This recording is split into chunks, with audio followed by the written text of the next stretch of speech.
VC notes. You gotta sing. You gotta sing. Alright, say it again. Big six. Okay, what is up, HoopSpaces and HoopSpaces community? Welcome to the first episode of Keeping Up with the OKC Thunder. And I'm your host, Ivy No Carter. You can call me Ivy, or just my regular name, I could go Sam. But let's get back to it. So, where are we at this in the season? At this point of me writing this or now recording it, the OKC Thunder sit at 21 and 23, with the game coming up tonight at home versus the Indiana Pacers. This is just shortly after completing their tough stretch of road games with the record of 3-1. These victories include Philly, Chicago, and Brooklyn, with the 1 point loss to Miami on national television. They are currently tied for the 10th seed. And so, how did they do this exactly? Here's my biggest takeaways of what I'm seeing. Starting off, J-Dub, or Jayla Williams for Santa Clara, he's proven to be a versatile threat and is still at 12. I've seen him be described as a Swiss Army knife for OKC's offense and can do a little bit of everything. He's athletic, he can play make, has great handle, and has a respectable jump shot.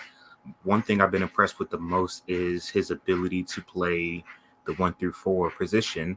He's getting a lot of his starter minutes at playing the 4, coming in with his height, of course, at being 6'5", 6'5 and a half, 6'6", with the 7'2" wingspan. That plus his speed and versatility has made him also a great connecting piece to players like Shea and Josh Giddey. Him and Josh Giddey have a great tandem 1-2, which is also why you'll see if you watch in games. At the fourth quarter, Shea sits out longer than he used to get his rest up because of the offense that Josh and J-Dub can run together. He's been honestly nothing short of amazing. He's been loved and appreciated, and honestly, I just ordered one of his jerseys like last week. So that's kind of where we're all feeling about J-Dub. SGA, what else is there more to say about him? He's continuing to play like a superstar, almost a top 10 player in the league. I think he's number 4 in points per game scored. And to me, some people don't think so, but to me, he should be an all-star lock. I don't think it's a conversation anymore. Like, what you can't talk about the record. They're 21 and 23. He should be an all-star lock. You can't say there's not many games they played so far where Shea has not been the best player on the floor. And also, he should be clutch player of the year award. But he's not top 5 in that as of yet. We'll see how that continues to go. And third of what I see from my biggest takeaways, the ascension of Josh Giddey is real. And it seems like it's here to stay. The one thing that I've definitely noticed since watching Josh Giddey was he had a very slow and rough start. But the one thing we've always had about him, this guy, he's super talented. He has a great court vision. He has height, and he has the height and length. He is listed at 6'8". He says he's 6'9". He's 20 years old, so he might have grown. So with his height and size, he can easily play 1 through 4, and it leads you to more versatile lineups. The one thing that we always just wonder is, can he get some form of respectable jump shot? He doesn't have a broken or ugly form like a Michael Kidd-Gilchrist. So his shot wasn't really that crazy, something that he couldn't fix. It's just, when can he do it? And if he can do it, he, according to him and some of the rest of the coaching staff, they said he hasn't even gotten the chance to truly work with Chip England the way they want him to, because he was a recent offseason hire, and Chip England is not just shooting coach, he's also the assistant coach as well. So we just figured his jump shot is going to come along at some point. We just don't know when. That jump shot has come along since December, and he's, I want to say, averaging 16 points throughout the season. He's shooting 48% from the field, 35% from 3, shooting 78% from the line, I believe. And since the month of December alone, he is shooting 50-40-90. He looks like a tall Australian Steve Nash out there, out of nowhere. And he's been probably the key one of the key factors to why the Thunder are clicking. And and on also one thing that a big takeaway of mine is it has been kind of a big debate of can you have two ball dominant guards when this is the reason why we consider it such a big experiment for Sam Presti is it's not just because oh my god, I'm losing it. It's not just because of all the asset accumulations. It is you're getting a bunch of guys. You're kind of going opposite of what the original Thunder mold player was to get these super talented guys that have one or two things they're just really amazing at, and you're putting them together and having them be a perfect fit for each lineup. Whether it be they can shoot the lights out, hyper athletic, or I think at one point during a later era, it was strictly 6'8", 6'9" guys who are athletic and can defend but can't shoot, and you're hoping that they can shoot. Now you're getting a bunch of guys who can rebound, shoot the ball, play make, have a good handle, and you're putting them all together. So while now you see how they're one of the best push and pace teams, that's considerably why. And with you having two super-sized guards, essentially Josh Giddey 6'8", 6'9", Shai Gilgeous-Alexander 6'6", there's been a lot of discussions of can these two coexist. And the sad part about when last season was riddled with injuries as well too. I know part of it was part of the tank, part of it was like legitimate injuries. Shai and Giddey, obviously, and it's not a big brain take, two good players are going to have good games. That's not a big brain take at all. But you're wondering is how could these two play next to each other, because there was phases of last season and earlier this season where Giddey couldn't even close on the floor with Shai. And now it just seems that these two guys have figured it out. Shai plays off ball a lot more. Giddey's learned to play off ball. Giddey's 3-point shot is falling very well. They have some good give and go action with each other, and it's working. This is something beautiful that we've been looking and waiting on for a long time. It's working, and we're excited. Like truthfully, we're very excited. These guys are going to be awesome together. They're going to be awesome pairing, and it's looking like Chet Holmgren is going to be an easy fit once he comes back into this roster. On top of that, another takeaway: the Thunder have a top 10 defense. I want to say they have a top 10 defense for a majority of the season, and especially since the start of 2023. And they have a top 5 offense from the start of 2023. That comes from a lot of for them not to have a good rotation of centers. They still are pretty decent at getting rebounds or forcing turnovers. A lot of that has to do with Lou Dort is an illegal screen magnet. They're good at forcing turnovers and pushing the pace too, and that carries a lot of their offense. If on any given night you could be down 9 and they're shooting not that well, they will push the pace on you, and you look up, the score's tied again, or it's within a strikeable distance. And the 3 ball is also falling, and it is something beautiful to see if you haven't watched it. This time last year, OKC was 28th in offense and 30th in 3-point percentage. I didn't even watch them that many games. I watched some games, but I kind of just kept up the score and turned on when it was like on. I watch every game all the way through now. It is like a big improvement of what they're doing from back then to what they're doing now. This year, they're 17th 3-point percentage at 35.7%. Something is working. It's hard to explain what's happening, but it's working. And one of the things I can easily point to is, I want to say, I noticed it when Bill Simmons said, yeah, Poku's not on the floor anymore. And I'm like, dang, we kind of like Poku. But it's one of those things like we like talking. It's one of those things where we like talking bad about Poku, but we don't think, well, like, hey, that's still our guy. He's out with a tibia fracture. And lineups have been a lot less experimental and more cohesive than they were to begin the season. And that's due to injuries. Jeremiah Robinson Earl has been out and injured week to week. he tore some. I think he's MCL related. I was actually at the game when he walked off the court. Alexei Pokusevsky has a tibia fracture. And who else is out? Of course, Chet Holmgren is out. Our rotations are kind of, and Usman Jang has a wrist fracture. So he was mostly on G League assignments, but he would come back. He's played 14 games total on the official roster. He's out. So now our center rotation is a lot worse, but our lineups have been a lot more cohesive. And guys that typically can participate in winning lineups, such as your Shea Gilgeous-Alexander, Josh Giddey, Lou Dort, Jalen Williams, J-Dub out of Santa Clara. Along with those guys who contribute to winning lineups, you also have to throw in a lot of Kenrich Williams, who plays small ball 5 for us at times, even though he's only like 6'5", 6'6".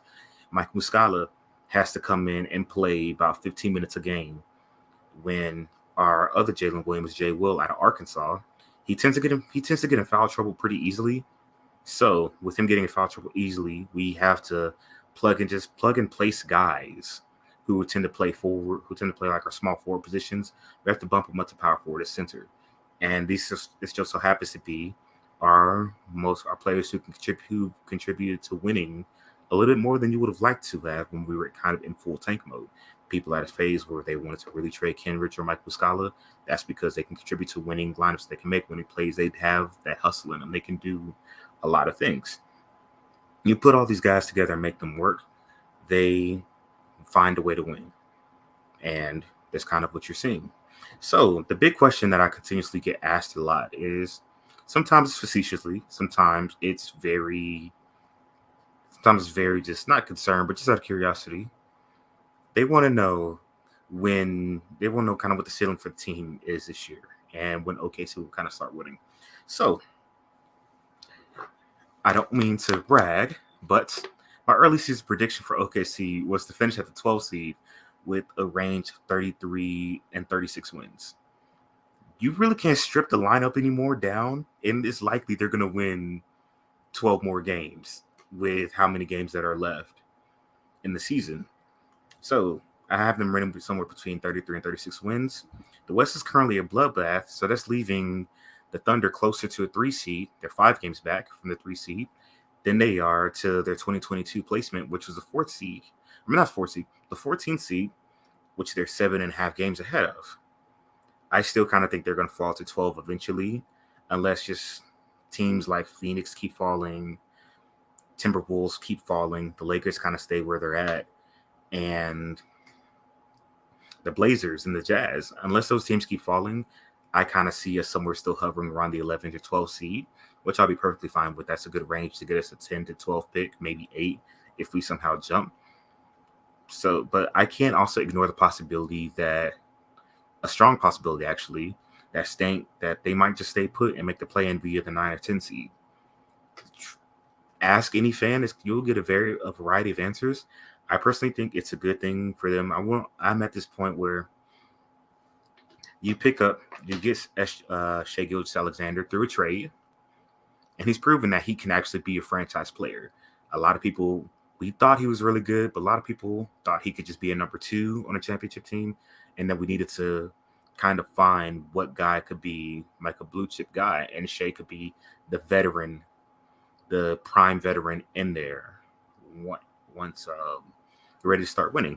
No, he's proven to be the franchise player. That makes us a lot happier, and it makes us a lot less stressful of where our draft position is going to be. So starting from there, you have Shea and Lou Dort, who can truthfully be a point of attack defender on any contending team right now. His ceiling is somewhere between Drew Holiday and Marcus Smart. Once his role gets more defined, you're going to see a lot of what he really can do.